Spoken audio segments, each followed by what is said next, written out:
We have a perimeter called the yellow line, if you like, is what people have seen on the media, where the military and the state of Israel has advertised and said, this is where our armistice line is, basically, where we're not going to conduct military operations beyond this. And Hamas operatives have attacked the military outposts with the attempt to both cause human casualties for the soldiers, but also they're trying to nab and kidnap the soldiers so they can have more hostages to have another leverage against the state of Israel.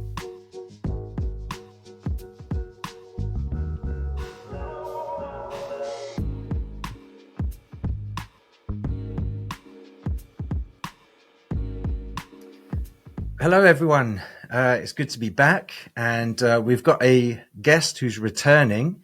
I can't remember. It was probably a couple months ago now, I think, that we had him on before. A lot has happened since then, including a ceasefire. And we now have all the live hostages that have been released. And we thought, let's have him back on. One, we'll find out a bit about what you've been up to, or what you can say about what you've been up to since you were last on. And also just catch up with where you are now, what you think about what's happening, and we'll just see where the conversation takes us. So we've got Doron Keidar back with us again. Doron, for people that maybe haven't heard that previous episode, can you just say a bit about where you're from and what you've been up to, in as far as you can tell us? Well, since we've last spoken, my team and I have been very, very busy with the continued efforts of the returning of the hostages. And what I can say that I'm grateful for is that my team has been successful outside the negotiations to retrieve 7 of the bodies of hostages outside the negotiations, right? So through different means that I can't really give detail on, but what I can say is that that's been a huge privilege for my team and I to just have that have that mission success where the enemy is hiding each and every one of our hostages in order to use as a negotiation against Israel for prisoner swaps, in order to get their prisoners, which, it just kind of sounds, fair, right? We have prisoners, they have prisoners. Let's have a prisoner swap, right? Yeah. The only difference is that the prisoners that we've been releasing, and I think it's nearly 2,000 prisoners or so, over 200 of them have life sentences or multiple life sentences, even some of them, for trying to murder Israelis, committing terrorist acts. Whereas they have women and children that they literally stole out of their homes and kidnapped and took into Gaza. So in other words, they were holding civilian hostages, and in some cases, and a few of them were also soldiers actually, that they were able to nab in the firefights that occurred during October 7th. And so that's the big difference, right? Is that we're releasing people with blood on their hands that were committing terrorist acts trying to kill innocent Israelis. And in return, we get innocent people sent back to us. And unfortunately, they haven't given us all our hostages that we requested in the fair exchange. And there's actually 2 things that the Hamas has not done. They have not returned all the hostages. They did give us all the living hostages. And I say question mark because who knows if there are any of the ones that they claim they're dead and no longer with us. Maybe 1 or 2 of those are still alive. That to me is, again, I'm not part of the negotiations, so I don't know if that's a definitive, but I wouldn't be surprised. Why do I say that? Are you implying that Hamas may not be telling the truth? Is that what you're? Yeah, I'm exactly implying that. and why am I saying that? Because one of the bodies that have been returned to us, of the dead bodies, one of them was a John Doe. In other words, they did not match any of the DNA in any of the databases within Israel. So and for we people know for listening, a fact, thinking that sounds a little familiar, they did that not too long ago with the Bibas family, right? Correct, with the mother.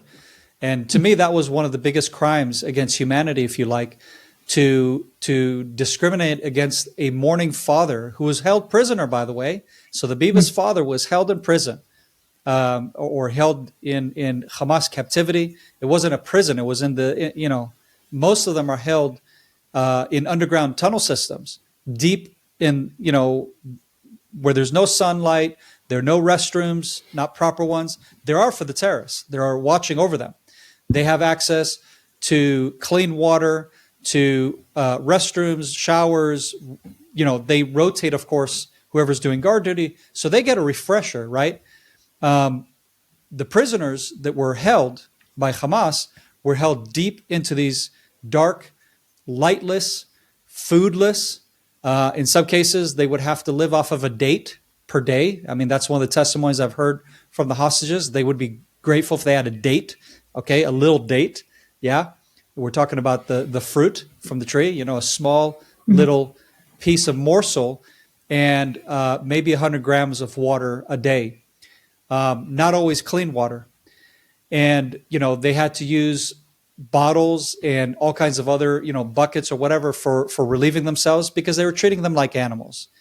And for me, that's just insane that the world isn't aware of the fact and hasn't discussed enough of the fact that these people have been under serious torture, starvation, and the worst conditions possible. And these last ones that just got released, that's for 2 years straight, for 2 whole years. Can you imagine 2 years of your life just gone? Forget the fact that you're out of touch of humanity and what's going on and what apps people are using. Like, who cares? I'm talking about 2 years of your life where it's as if 10 years of your life, or however the impact on their bodies and plus their minds psychologically and so on. I mean, it's immense conditions that they were held under.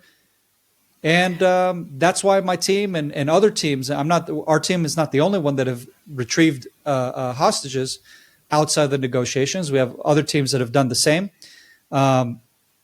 That's why we're doing everything in our ability to get our hostages back, and are willing to spend now over 500 days for my team, and other friends of mine are over 600 days, and some nearly for 700 days operating straight. Of course, with some breaks in between, but we're putting everything in to do everything we can, both to get our hostages back, all of them. And again, thank God, we have 20 living hostages, and the remaining unalived hostages are yet to be seen. I don't know exactly how many we've received back now total, because we've got them in small increments. I think it's maybe about 7. I could be wrong, but maybe I think about there were 2 7. lots of 4. I think I saw maybe exactly 8. And so, and of course, minus the one that's a John Doe. So about maybe 7, I think, we've received back. So that means that there's 22 still remaining in Hamas captivity. And who knows, like I said, if any of them are still alive, could that be a possibility? Yeah, absolutely. It could be a possibility. So those families are still waiting. 2 years plus are still waiting to have closure for their family members. And God willing, that will come soon. But the negative side of that is Hamas is not disarmed. And they're not keeping their side of the ceasefire. They have repeatedly attacked the military positions. We have a perimeter called the yellow line, if you like, is what people have seen on the media, where the military and the state of Israel has advertised and said, this is where our armistice line is, basically, where we're not going to conduct military operations beyond this.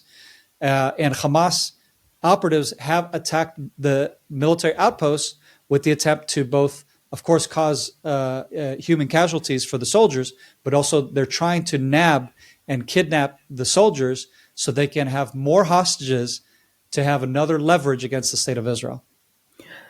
Wow. So I've got several questions that came out of that. Let me see if I can remember them. First one. So presumably some of these people who are hostages, they could come out, not a clue what's happened, not a clue that there's a war, not a clue that they weren't the only one that was taken, and they're sitting there, not a clue about their families, only whatever Hamas has told them.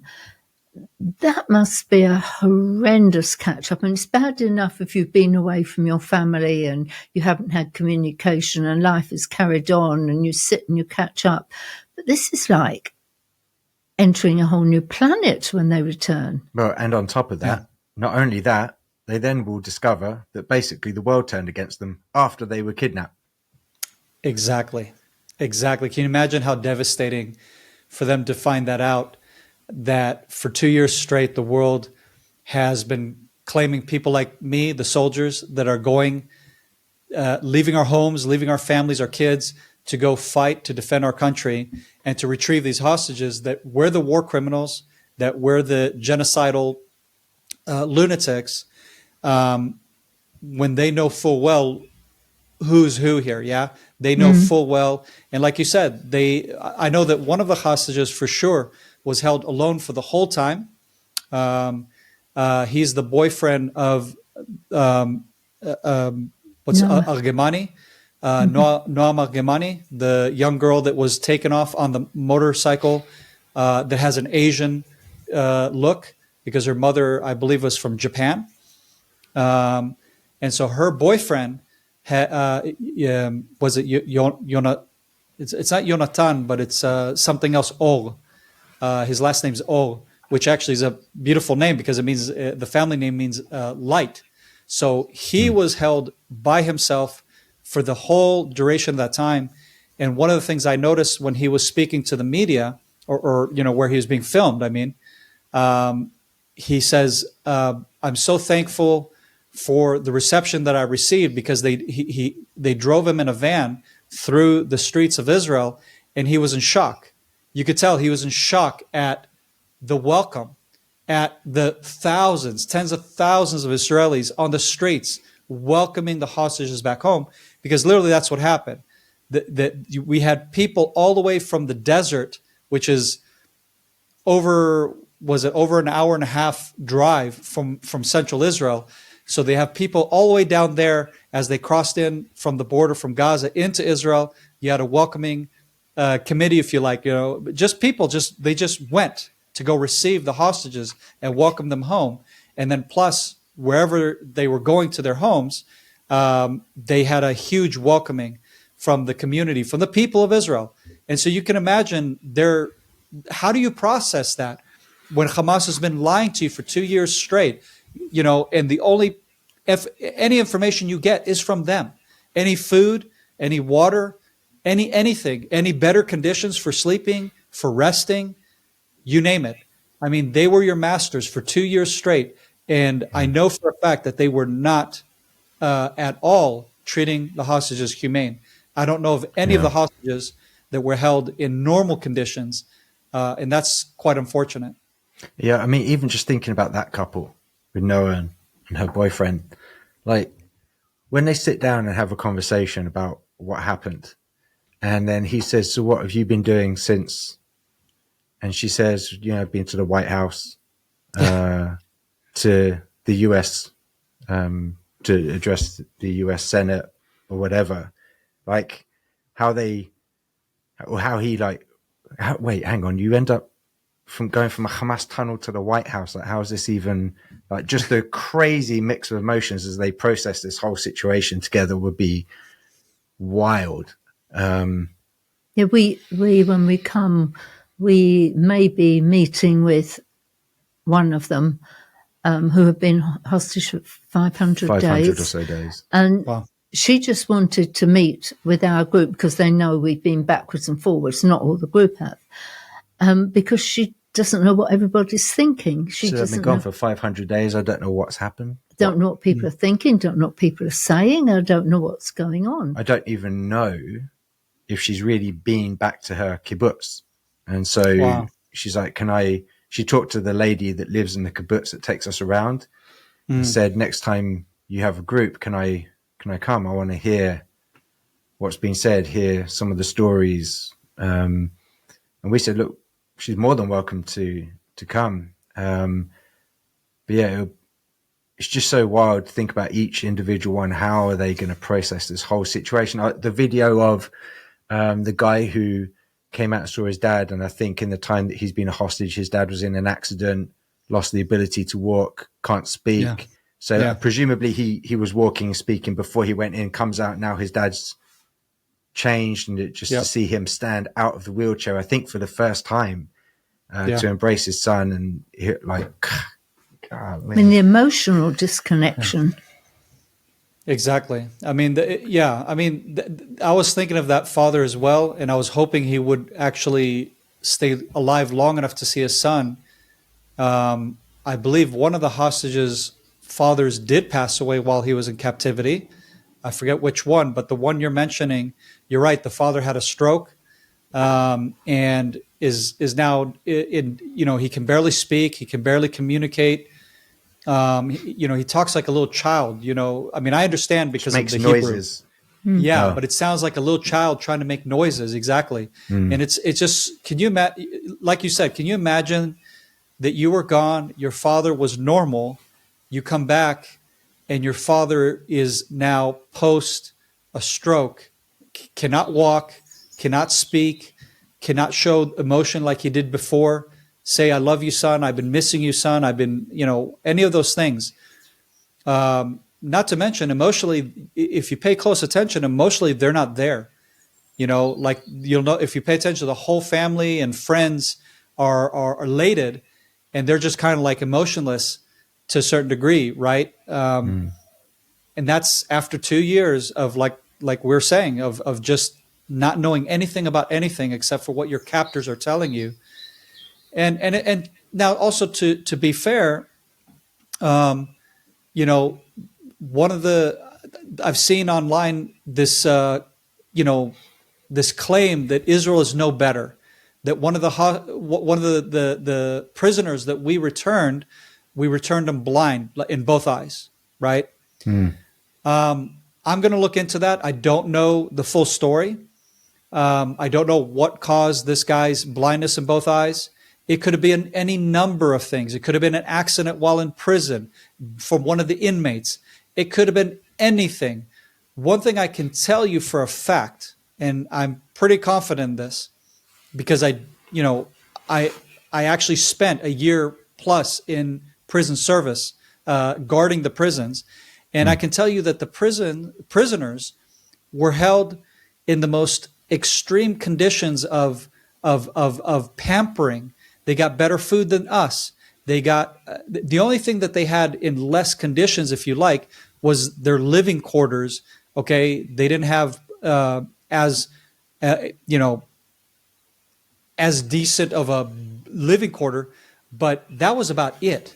Everything else they had better than the soldiers, and we weren't allowed to touch them. We were not, and they would provoke us every day. Every day that there was transports of prisoners to their hearings and back to the prison, they would provoke you the minute you tried to get them onto the bus to go to their hearing, and then on the way back, etc. Just because they know that if you were to touch them, their lawyer would add the soldier into the suing case and take you to court, to the military court, and bring you to justice for battering, right?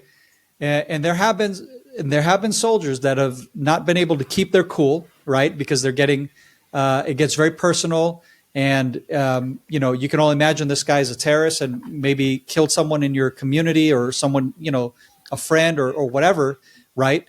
And this guy's provoking you and has the gall to provoke. I mean, as you're the armed soldier, it's like, is this guy for real?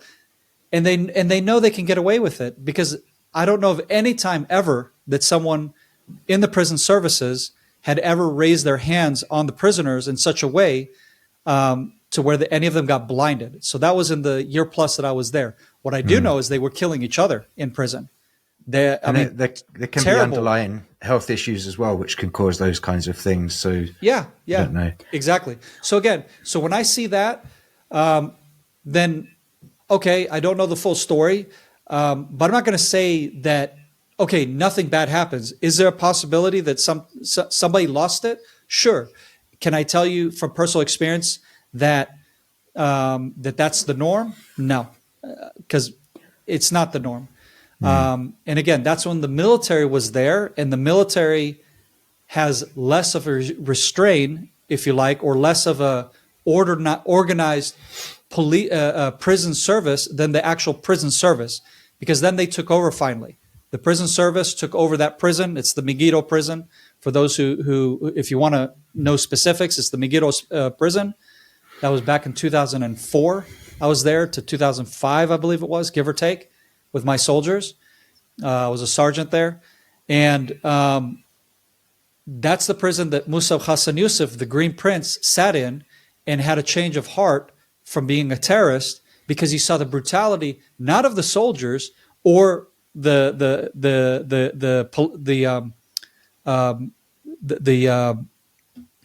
what do you call it? The police service, the prison service, the official guys that get paid to do that, who do it professionally. In any which case, he did not see the violence from either the soldiers or the prison service people that caused his stomach to turn.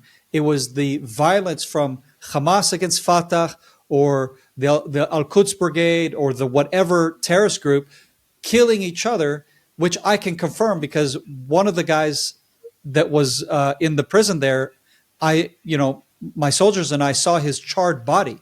The guy was burnt alive in the prison from the rival terrorists. And that's how they eliminated him, okay? So that was like normal. There was violence towards each other in there and provocations of those watching them. So I remember my other questions now. This is probably a weird question, but when these prisoners are exchanged, I don't even like the word exchange, because exchange sounds like it's an equal trade. An equal trade. Correct. But whatever. For lack of a better word. Yeah, for lack of a better word. Right. Where do they go? You're talking about the prisoners, right? Yeah. When they're out, where do they all go? You've got 2,000 of them. Yeah. Where do they go? Well, presumably they get to go back home. Presumably they get to go back to normal. So wherever they came from, if it's Gaza, if it's Judea, Samaria, Hebron, whichever village they came out of, they're supposed to go back to their homes and to their families. And that's unfortunate, because one of those terrorists, because that's what they are, almost all of them are terrorists, okay? Not everyone in the prison, they end up in Israeli prisons, are actual terrorists. You have people that, were going to do an attack and then regretted it. So they're in the system and they have to get processed out and whatever, right? And there's, just like anybody who understands prison, there's all levels of crimes that are committed and why those people are sitting in there. But like I said, over 250 of them were held in Israeli prisons for trying to commit terrorist acts, to kill and murder Israelis, and or achieved that goal, and therefore have life sentences in prison. They're no longer going to be sitting in prison for life sentences, including the famous terrorists who have blood on their hands in Ramallah. The one that people wear the red pins now. Yeah, that the famous Hollywood actors are now wearing the red pins for, in solidarity of those guys. So they got to go home. You have one of them was a terrorist that was released during the Gilad Shalit prisoner swap. What was it, about 1,200 prisoners, I think, that time. Terrorists. Including Yahya Sinwar, the architect of October 7th. Exactly, were released for the one prisoner, which was Gilad Shalit. Technically, a lot of people forget this, but there was another prisoner that was, I think, in Lebanon, if I remember correctly, and that was post the 2006 Second Lebanon War. So it was actually two prisoners that we got back. And I think he was like a defector or something like that. I forget the full story of that guy, but I think Israel just wanted him back. But in a way, he was an officer that was exchanging intelligence, IDF intelligence or military intelligence for money or whatever. So a guy that basically was a traitor of the state. But the other one, a prisoner that was held captive for 5 years. So that was in 2014. So can you imagine from then till today, or 14 years ago, I think it was, maybe not 2014. Don't quote me on the dates, but I think it was like 14 years ago, the Gilad Shalit exchange. And so what happened was one of those terrorists that was released went back to terrorism and ended up back in our jail. So to answer the question, where do they go? They go back to terrorism, most of them. They go back to business as usual because their families are becoming rich for the pay to slay program that the PA has, the Palestinian Authority has, and Hamas has, and all the terrorist groups has. Because Iran and Qatar and all these nations pour money into these terrorist groups to be able to fund this kind of operation. So my last question, then it's all yours, okay? Okay, well, can I say something about the exchanges? I did see at some point during these last couple of years, I can't remember, I saw some news agency reporting on this exchanging of hostages, whether that's Gilad Shalit or now, and it's, sometimes thousands of terrorists for one. And their spin on it was that Israel values Israeli or Jewish lives so much more than they do Palestinians. They'll give thousands up for one. And that is because they don't value Palestinian lives as equal to Jewish. And so they give up more. I was like, that's a heck of a spin on it. Yeah. I mean, it is. I've heard that said many times, but you know what? I'll put it like this. I don't agree with that. And I'll tell you why. If we cared for the value of each and every Israeli, then it would be an equal exchange. One prisoner for one prisoner. That's equal value. That's equal value. Yeah. And to say that we value ours more, so we're willing to give up more, no. I think actually that's the policy of appeasement that have gotten us to the point where we're at today, that led to October 7th, that led to not just the slaughter and absolute destruction of human lives and communities in the southern Gaza Strip, not to mention they wanted to reach central Israel. They wanted to reach Jerusalem because it was the Al-Aqsa flood, so they wanted to take over the Temple Mount. This was their goal. And in the process, if they could get as many hostages as possible, knowing that Israel has a weak policy for prisoner exchange, or rather for terrorist for hostage exchange, that we are willing to pay heavier prices to get our people back. To me, does that mean that we love ours more? I don't know. I personally feel like we're betraying our people more with that policy. I think it's a policy of betrayal. Again, that's my personal opinion. I've heard that a lot of said, and I can agree to it to a certain degree. Because yes, we do love life more. That is true. The Jewish people, not just the Jewish people, the Israelis, the Druze that live here, the Bedouins that live here, who are we're talking about Muslim Bedouins. There isn't such a thing as a atheist Bedouin technically. So we're talking about Muslims that live in Israel, Christian Arabs that live in Israel, and other minorities that live in Israel. They are all happier and all love life more, or else they wouldn't be living in Israel. And so that's what makes us different than them, is that we value life, and especially the Jewish community values life over death. And that is the big difference, is that they are hell-bent on dying for their demonic cause and killing as many people as they can in the process, whereas that is not at all our goal. Our goal is to defend what we love and to have as minimum amount of human casualties in the process. It's a huge difference. Yeah. Okay. Back to your question. All right. My last one. What is happening in Gaza now?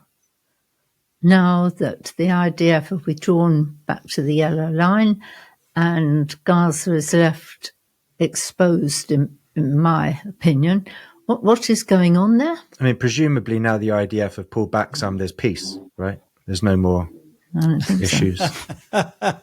Peace broke out. Yeah. No.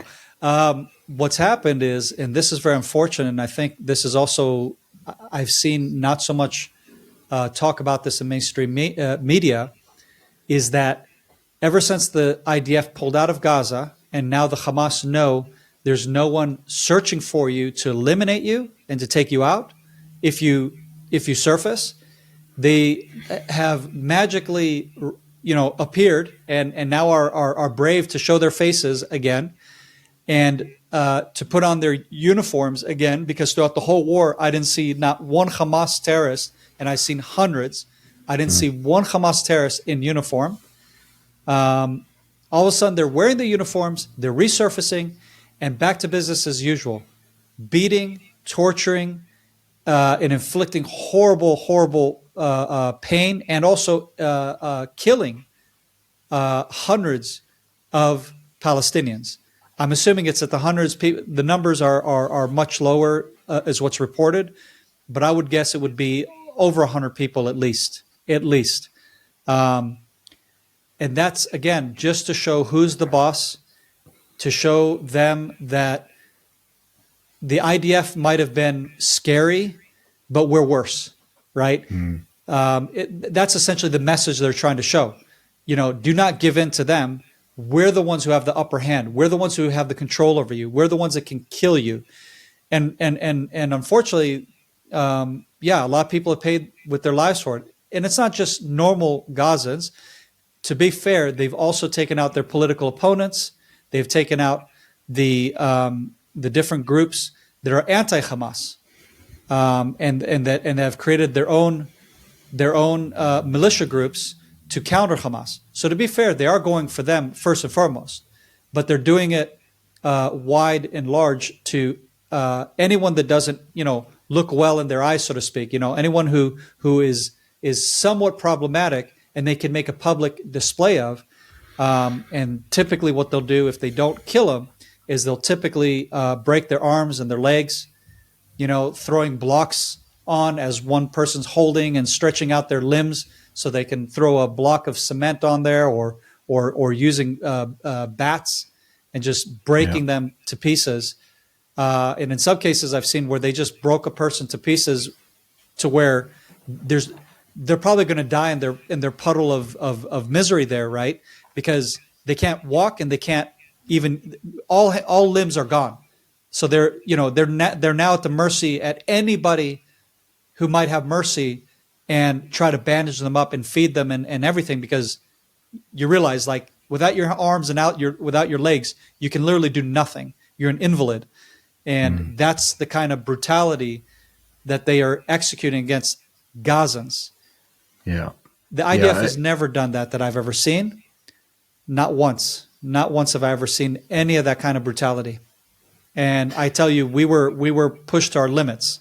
Where in one case I saw, like I said, we've seen hundreds of terrorists because we transported them to where they're going to be questioned by Shabak and other intelligence agencies to try to get intelligence at the beginning of the war. So if you ever seen those trucks loads of terrorists, we had taken part in some of those convoys. So like I said, we've seen hundreds of them.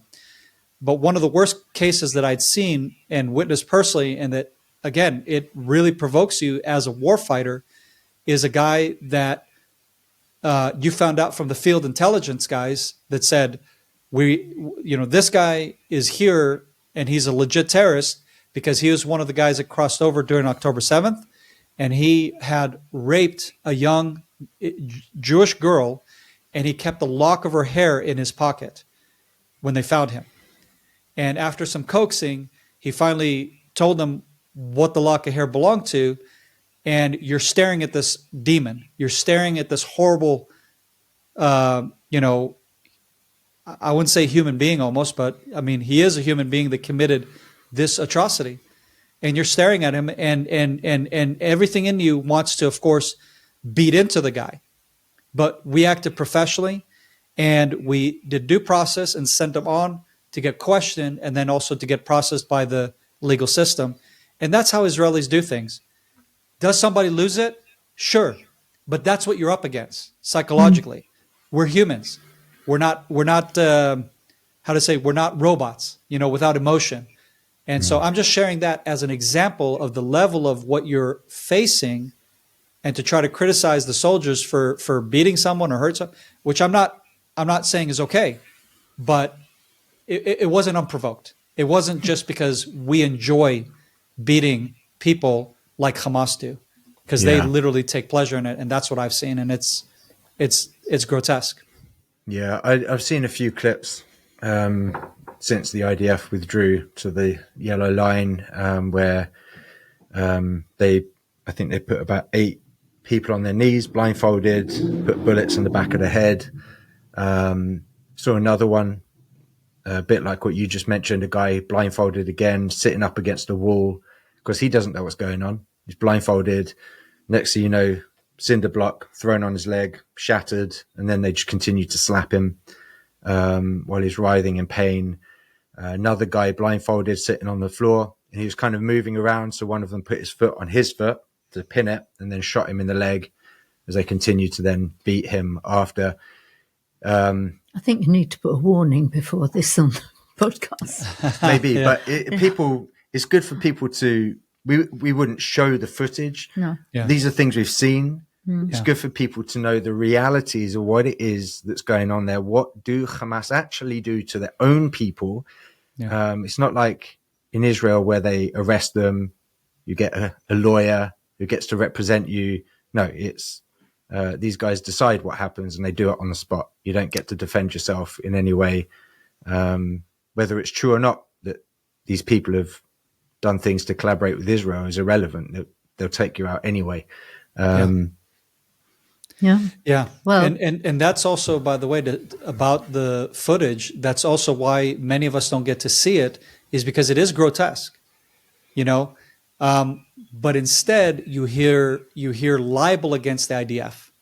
You hear it, but you won't see it. I have never seen, not once in these 2 years, not either personally or have I seen footage of an IDF soldier, right, as they claim that we snipe children for fun in specific. That's a specific accusation I've gotten multiple times, that our snipers, for the fun, take out children. I haven't seen one footage of that. Not one. I haven't seen not one footage of a soldier doing anything brutal or torturing of any of either the hostages that we got from war or prisoners of war, I guess, rather, or any. I mean, just there's nothing. All there is people that hate on us, that make the statement, and they know that they can get away with it for that very reason that we're talking about, which is censorship, right?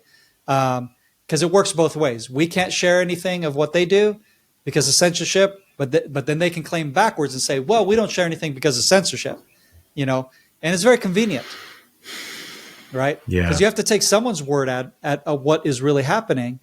And I think you should look no further than, forget me, I'm a soldier of Israel, an IDF soldier. I'm defending Israel, yeah? So that's my angle. But speak to Musab Hassan Youssef, okay? And other former terrorists that have left Hamas, that have left the PA. There was a guy from Hezbollah that left Hezbollah, and he actually converted and became Jewish. So you have, transition. I know, right? So you have those people, and I'd say talk to them because they were in it. I can't speak on behalf of those people because I don't live in their world. I only have to confront them on the battlefield. But if you speak to the people that have been within these terror groups and ask them why they left, and ask them what's the difference between the IDF and their terrorist groups, they will tell you, and they won't just confirm what I'm saying, but they actually speak much harder against their own people. And that, I think, speaks for itself volumes for those who are searching for the truth. They're trying to see the truth and are claiming that I'm a mouthpiece for Israel, or you're a mouthpiece for Israel. You're one of those that gets paid by the government of Israel. $7,000, right? We've been missing out. I have too. So I'm waiting for that check because I've done a lot of interviews. That's what I'm hoping, because then I can actually, rebuild my life after 2 years of being on pause. So that would be great for a lot of people, wouldn't it? But unfortunately, or not unfortunately, I mean, it's not the case. And even if it was, Governments put funding into PR all over the world. So that's not something that's exclusive to the Zionist Jew that's trying to control the world narrative. Because if we did control the world narrative, why is it that the news is always anti-Israel? And I mean always. On the rare exception of a few news agencies, very few, like 90+% are vehemently hating on Israel if we control everything, right? So every country does it. England does it. United States does it. They all will pay out, of course, for favorable coverage on their country, especially if they're going out to war. You know, that's not something new. So for those who want to make a big conspiracy out of that thing, if it's true, to me, let's say it's true, it doesn't bother me at all, right? Because I know how other countries work. I know how if it's the CIA or I don't know if it's MI6 or MI5 in England, but you have the different foreign intelligence agencies. They want to use, of course, media as well. They don't just do covert ops. They use the media as well to propagate their nation's ideals. So that's very normal. It's expected to be from those countries. I don't see a problem with it, especially when everybody's doing it, right? Unless, of course, it hurts people physically or on a moral level, then of course I'm against that. But just to be clear for people, I'm not saying I'm against, smoke screens and telling lies. But if you're trying to tell your narrative and you're using different ways to coerce that through other means other than the state of Israel or Great Britain or the United States, everybody does that, and for good reason. Yeah, and make a big deal of this right now about the $7,000, whether it's true or not.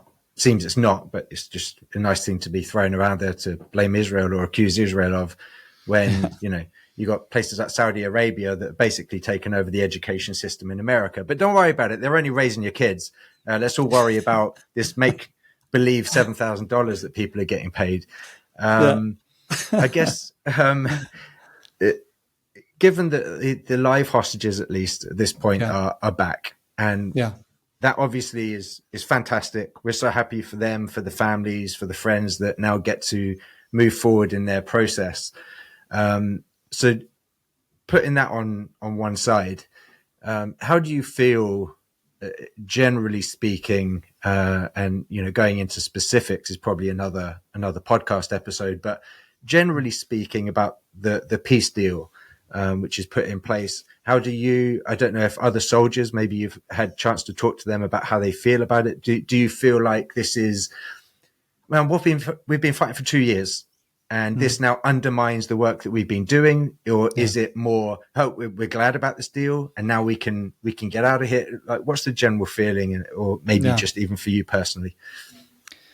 I would say the majority of the guys that I know and the guys in my unit I can speak of for sure, because obviously we talk about the deal. We talk about, politics and whatnot. We don't just talk military or tactics and gear or whatever. And I would say across the board, we're all very, very disappointed with the deal. We're disappointed in the sense that we feel like we got the short end of the stick, which is hard to say because we're talking about 20 human beings that got to be restored to their families, alive and well. And so on that note, there's no question about it. That's the only thing that we're grateful and thankful for. But to think about the fact that my young kids in 10 years from now will have to go back and fight in Gaza is a huge defeat tactically, and being the second of the main objectives. Objectives is the word. Thank you. No. Objectives of this war: return our hostages and destroy Hamas, disarm them, where they have no capability, nothing left. All their armaments are taken. Their fighters basically are like, hey, go make something of your life, go start a business. You're over. Okay. There is no There is no more fighting Israel, which I think is very nonsensical Western thinking, that if I put this on a piece of paper and I make an agreement, then I'm just going to stop fighting against Israel, which is all I've learned and all I've been told my whole life. No. What's more realistic is that through devastating military force, you bring them to their knees. And that's what I was hoping for. And that's what I think all of us were hoping for, because we know our enemy, and we know that our enemy, unlike us, is suicidal. They're all in. We're all in too, but we're all in to defend. We're not all in to go eliminate their people. We're all in always when they come to attack us. All right, now now it's either you or me. Okay, right? And right now is a golden opportunity to eliminate Hamas and to bring him to that point of breaking and military defeat. That hasn't happened. Yes, we've eliminated all of their top generals, all the heads, etc., and they've been swapped out, and also eliminated those that filled positions and whatever. So yes, the head of the snake has been taken out. Same with Lebanon and Hezbollah, taken out their top leadership. But you have to bring them to an absolute moral defeat, where they have no more morale left to fight, right? No more wind to say, all right, just one more. But no, where they realize, okay, this is devastating defeat. There's nothing to go back to. Not worth it. And whoever's left, well, let's just get on with life. Forget it. I'd rather surrender than die.